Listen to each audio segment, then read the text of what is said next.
दिल्ली की शादियों का जिक्र आते ही दिमाग में पहली तस्वीर बनती है रोशनी से जगमगाते फार्म हाउस, चौबीसों घंटे बजता डीजे, मेहमानों की भीड़, खाने की खुशबू और हर चेहरा खुशियों से चमकता हुआ।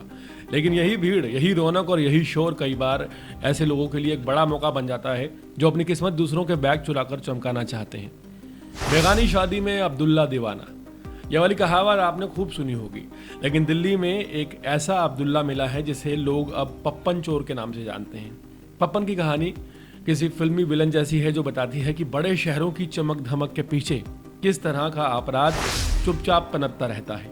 39 साल का रोहित सैनी उर्फ पप्पन बड़ी सफाई से सूट बूट पहनकर शादियों में ऐसे घुस जाता जैसे वो परिवार का कोई दूर का रिश्तेदार हो।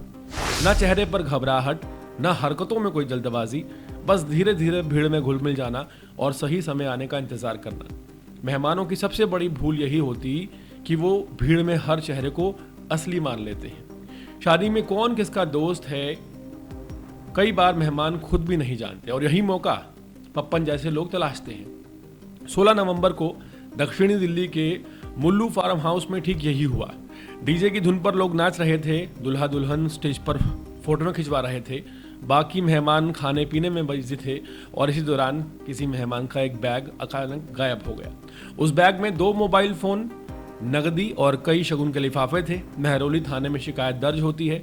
मामला दक्षिणी जिला के AATS यानी एंटी ऑटो थेफ्ट स्क्वाड के पास पहुंचा। नाम भले ही ऑटो थेफ्ट हो, लेकिन टीम की क्षमता किसी भी तरह की चोरी खोजने में माहिर है।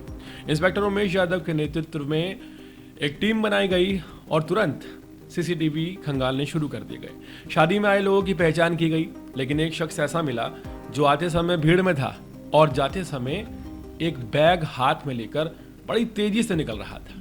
टीम ने फुटेज को छतरपुर से महरौली तक ट्रेस किया। तकनीकी निगरानी शुरू हुई और स्थानीय मुखबिरों की मदद ली गई।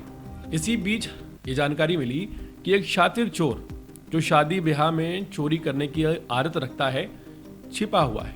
छापेमारी में पुलिस ने रोहित उर्फ पप्पन को गिरफ्तार कर लिया। रोहित के पास से 24,500 रुपये, 2 मोबाइल जो कि चोरी के थे वो, और 14 शगुन के लिफाफे बरामद हो गए। पूछताछ में पप्पन ने कबूल किया कि उसका ये पुराना धंधा है। शादी का सीजन आते ही वो फार्म हाउस और बैंक्वेट हॉल्स पर नजर रखता था। जरा सी भीड़ जमा होते ही पप्पन अपना काम शुरू कर देता था। 2006 में धोखाधड़ी के मामले में वो जेल भी जा चुका है। अपराध उसके लिए नौकरी जैसे बन चुका था जिसमें वो माहिर होता जा रहा था। दिल्ली की शादियां वैसे ही असंगठित भीड़ का एक बड़ा केंद्र होती हैं। किसी को किसी की पहचान की पक्की जानकारी नहीं होती, हर कोई चमक दमक में खोया होता है।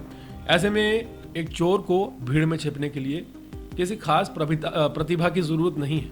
पप्पन जैसे लोग इस बात का फायदा उठाते हैं। खुशी के माहौल में लोग बैग संभालने की बजाय फोटो सेशन में ज्यादा बिजी होते हैं। बस यही लापरवाही ऐसी वारदातों की बड़ी वजह बन जाती है। यह मामला भले ही चोरी की गिरफ्तारी पर खत्म हो गया, लेकिन ये एक सवाल जरूर छोड़कर जाता है कि आखिर शादी ब्याह की भीड़ में सुरक्षा को लेकर हम कितने लापरवाह हो जाते हैं।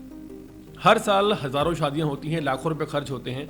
हर साल ऐसे कई पप्पन किसी न किसी की मेहनत की कमाई लेकर गायब हो जाते हैं। पुलिस भले ही सतर्क हो, लेकिन एहतियात की शुरुआत तो लोगों को खुद से ही करनी होगी। शादी की रौनक अपनी जगह है, लेकिन मेहमानों की सुरक्षा और सामान की जिम्मेदारी भी उतनी ही जरूरी है।